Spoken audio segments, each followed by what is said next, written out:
네, 안녕하세요. 철관입니다. 신장은 탑파트의 경력이 없으면 TO가 잘 안 나요. 일단 신규 간호사를 좀 꺼려하기도 하고요. 심장과 뇌는 제가 일한 경력 중에 가장 마지막에 경험했고 가장 오래 일한 파트이기도 해요. 개인적으로 심장을 좀 자세히 알면 임상에 대한 두려움이 좀 줄어들 거라는 생각도 듭니다. 자, 그럼 시작해 볼게요.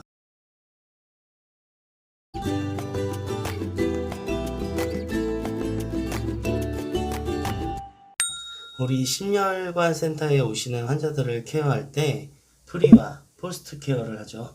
어떤 게 중요할까요? 네, 맞아요. 둘 다 중요하지만 포스트 케어가 약간 더 중요합니다. 프리 케어를 우선 잠깐 볼게요. 어떤 걸 가장 우선시해야 될까요? 어떤 시술인지를 보실 분들은 제가 위에 링크를 걸어 드릴 테니까 이 영상을 먼저 시청하시고 오셔서 지금의 영상을 시청하시는 게 좀 도움이 되실 거예요. 우선 나이가 많은 분들이 대부분의 혈관성 질환을 가지고 계시고 이런 분들은 또 귀가 잘 안 들리시죠. 보청기를 대부분 병동에다 두고 오시는 분들이 있겠죠. 그럼 듣지를 못해요. 검사 중간중간에 기침하세요 라든가 숨을 크게 하시고 참으세요 등등의 말을 하는데 이런 말을 못 알아들으면 안 되겠죠. 그럴 때는 또 방법이 제가 알려드린 청진기를 환자에게 대어주시고 다이아프램으로 얘기를 해주세요. 그러면 보청기의 효과를 보실 수 있겠죠. 시술방으로 내려가기 전에는 소변을 반드시 보고 오도록 해주셔야 돼요. 조영제뿐 아니라 수액이 들어가는데 영상을 보시면 소변이 방광으로 내려가는 게 다 보일 정도로 속도가 굉장히 빠릅니다. 보통 시술까지 하시는 경우는 조영제가 한 700cc가 들어가고요. 많을 경우에 거기다 수액도 들어가니까 금방 방광이 빵빵해지겠죠. 시술하시기 전에는 물을 포함해서 6시간에서 8시간 정도는 금식을 반드시 포함시켜 주셔야 돼요. 엔지오그라피를 할 때는 환자가 알러지가 있는지 확인해 주셔야 하고요. 스킨 테스트도 반드시 병행이 돼야겠죠. 동의서에는 많은 내용을 포함하고 있어요. 이건 따로 언급하지 않을게요. 병원마다 중요한 내용을 갖지만 동의서의 내용이 조금씩 다르니까 동의서는 의사의 책임이다 이렇게 생각하지 마시고 내 환자다 생각하시면 좋을 것 같아요. 안 그러면 주의 의무 위반으로 같이 걸려 들어가는 수도 있겠죠. 환자의 불안을 감소시키기 위해서 시술에 대한 전반적인 설명을 해주시고 진행 상황에 대해서도 알려주시고 환자 처치로 무슨 수액이 들어가는지에 대해서도 설명해 주시면 더 좋겠죠. 평소에 복용하는 약의 대부분은 먹지 않아요. 특히 당뇨약 중에는 요즘에 문제가 되고 있는 메포민이라는 약을 하루 전에 끊어줍니다. 시술 후에는 2일 정도는 복용하지 않고요. 다른 방법으로 대처하기도 하고요. 조영제는 체내에서 완전히 제거할 때까지가 소변의 방법밖에 없거든요. 그런데 이 조영제가 나가기 전까지 신장에 계속 안 좋은 신독성 작용을 일으켜요. 그런데 메포빈이 무슨 문제냐? 메포민이라는 약 자체가 락틱 엑시도시스를 일으키기 때문에 신장에도 또 안 좋은 영향을 미치겠죠. 이런 신장 기능을 평가하는 건 랩을 보고 결정을 해야 돼요. 시술 당일 환자가 중지실로 내려갈 때는 항고제와 항혈소판제, 한 티 한 티 또는 한 티 두 티 이런 식으로 혈전 예방을 위해서 먹고요. 시술 이후에도 몸에 들어간 스텐트, 즉 이물질이 체내에 있으니까 이 부위에도 혈전이 생기지 않도록 매일 아스피린 계열 항혈소판제를 복용하게 되겠죠. 시술 부위를 위해서 지혈을 위한 샌드백도 같이 챙겨주셔서 보내주셔야 돼요. 자, 그러면 IV는 왜 잡아 넣을까요?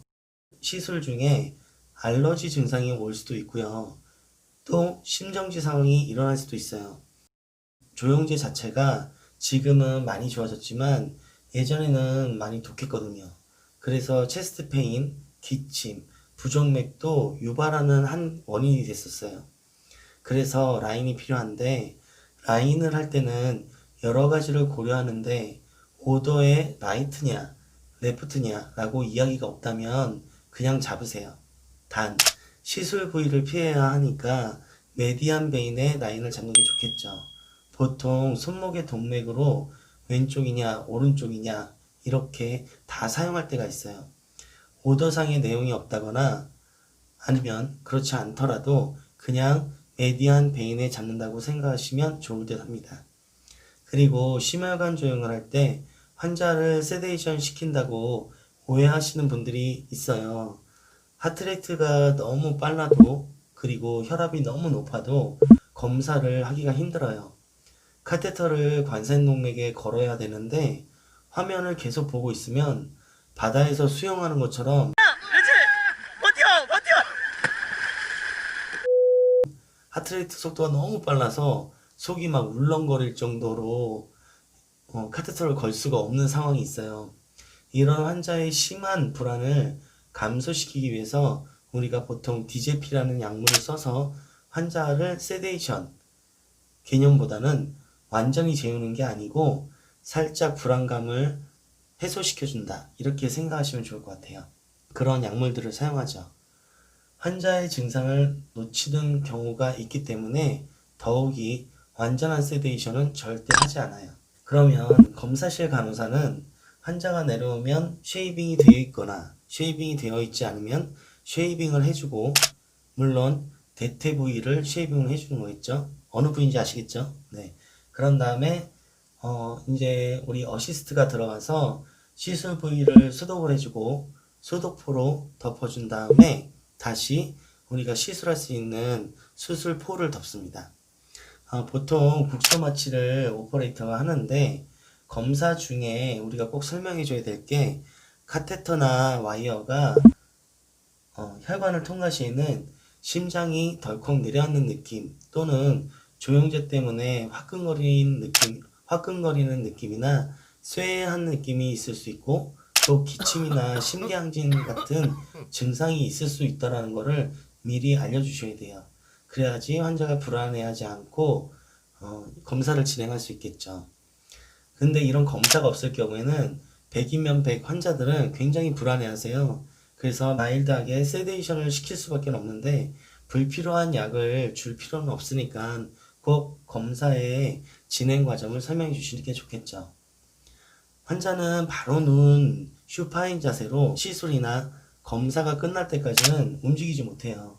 미주신경이 혹시라도 자극이 되면 기침이 나올 때도 있는데 이 기침은 참아야 할 때도 있지만 이 자극으로 바이탈 사인과 심전도의 변화가 올 수도 있으니까 업저베이션을 잘 해주셔야겠죠.